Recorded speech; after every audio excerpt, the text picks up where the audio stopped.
Sobat Sehat Kerjaku no minasama, konnichiwa. Nama saya Mita, saya salah satu warga negara Indonesia yang sedang berkarir dan menetap di Tokyo, Jepang. Nah, kali ini saya berkesempatan untuk menceritakan bagaimana kondisi di Jepang dan bagaimana sih cara penanggulangan pemerintah Jepang terhadap kasus-kasus pandemi coronavirus di sini. Lalu, bagaimana sih kehidupan sehari-hari kami di Jepang setelah State of Emergency Declaration dicabut seperti itu. Jadi mudah-mudahan informasi ini berguna untuk rekan-rekan Indonesia. Ja, yoroshiku onegai itashimasu.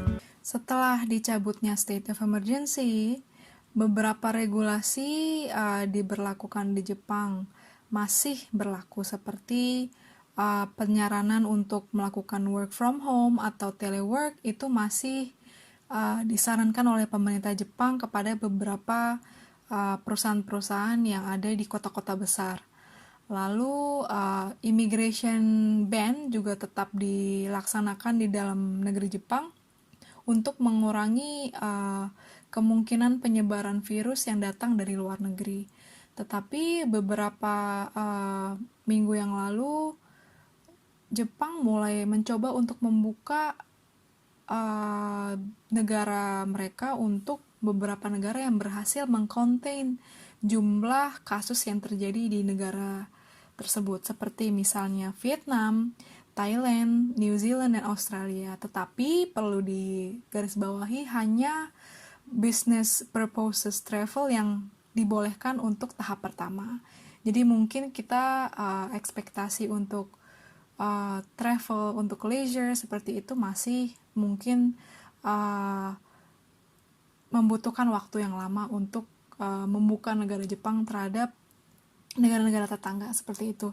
Lalu kami pun mendapat bantuan 100.000 yen sebagai stimulus package untuk membantu mengurangi dampak ekonomi dipaksakannya penutupan beberapa bisnis begitu.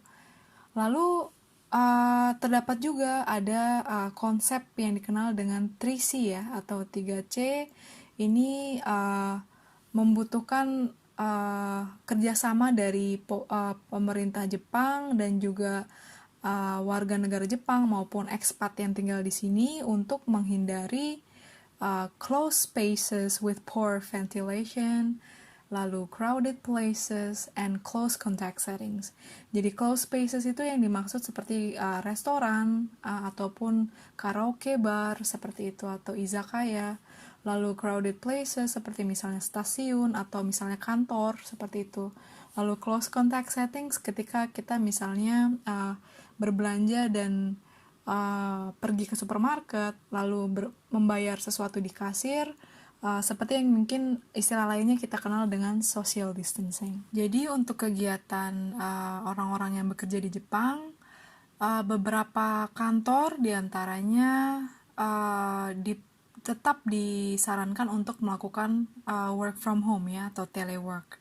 Jadi tadinya 100% dilakukan dari rumah, sekarang diperbolehkan mungkin sekitar 60-70% untuk tetap dikerja di rumah, lalu mungkin sisanya diperbolehkan untuk pergi ke kantor. Nah, untuk kantor saya, kalau seandainya memang sangat perlu sekali atau sangat emergency sekali, perlu face-to-face meeting gitu ya, boleh saja pergi ke kantor, tapi izinnya cukup ketat ya, gitu. Jadi kita perlu lapor ke board director untuk masuk ke kantor seperti itu.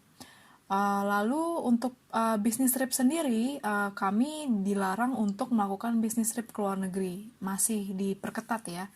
Lalu untuk yang dalam negeri diperbolehkan seperti biasa, seperti itu, tapi tentu tetap mematuhi peraturan yang ada. Untuk kegiatan sehari-hari setelah dicabutnya state of emergency, masih terbatas, tetapi mungkin dibandingkan dengan Indonesia, di Jepang tidak begitu terasa ketat ya atau under pressure seperti itu. Jadi kalau sempat waktu itu teman-teman dengar bahwa toilet paper atau mask di Jepang tuh stoknya terbatas karena demand yang semakin tinggi waktu itu, sekarang supply-nya sudah kembali normal. Jadi tidak ada masalah untuk mengakses atau membeli ya masker di supermarket ataupun misalnya di tempat-tempat seperti convenience store, 7-Eleven, minimarket atau yang brand-brand lainnya itu sudah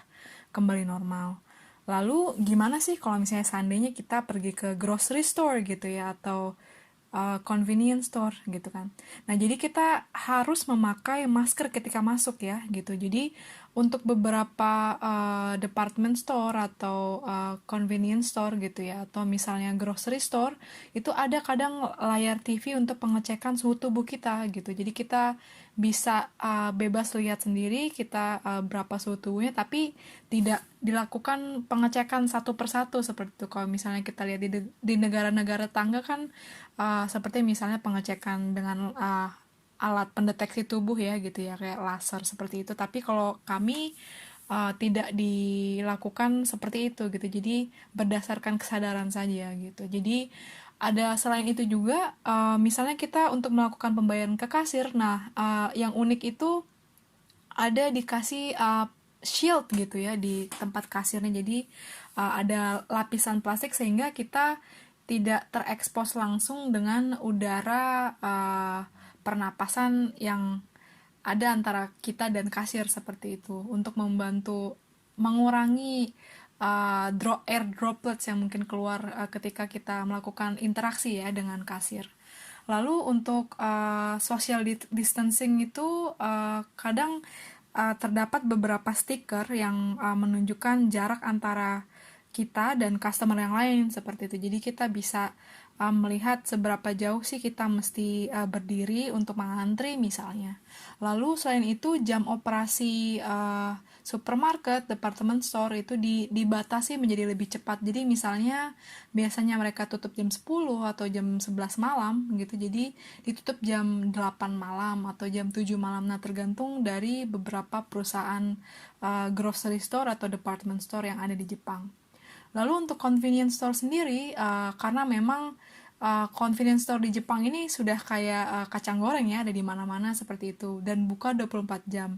Nah, sama seperti grocery store dan department store ini diberikan shield di kasirnya seperti itu, dan alkohol spray di dekat pintu masuk itu. Jadi alkohol spray itu udah sebenarnya sebelum ada pandemik ini pun juga memang selalu ada di dekat pintu masuk seperti itu.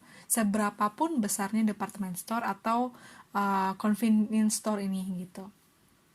Lalu untuk barang-barang sampel ya mereka membungkus semua dengan plastik atau wrap gitu sehingga orang tidak menyentuh gitu kan. Jadi untuk mengurangi penyebaran dari barang-barang yang dijadikan sampel di department store atau di grocery store seperti itu. Lalu untuk pergi ke restoran, nah orang-orang sebenarnya masih cukup enggan ya untuk pergi ke restoran seperti itu. Misalnya juga di Jepang kan ada budaya minum bersama ya, dan minum ini maksudnya makan dan minum gitu.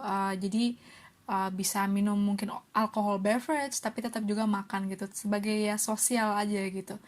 Jadi kebanyakan disarankan untuk delivery order gitu dan take away dari restoran. Nah, di Jepang ini delivery order memang nggak terlalu semarak seperti di Indonesia gitu ya. Jadi beberapa orang masih mungkin di order dan take away dari restoran tersebut. Untuk teman-teman di Indonesia, mari kita tingkatkan kesadaran dan kontribusi kita untuk membantu mengurangi penyebaran COVID-19 dengan mematuhi regulasi yang ada dan tetap melakukan social distancing di new normal ini. Terima kasih atas perhatiannya. ご清聴いただきありがとうございました。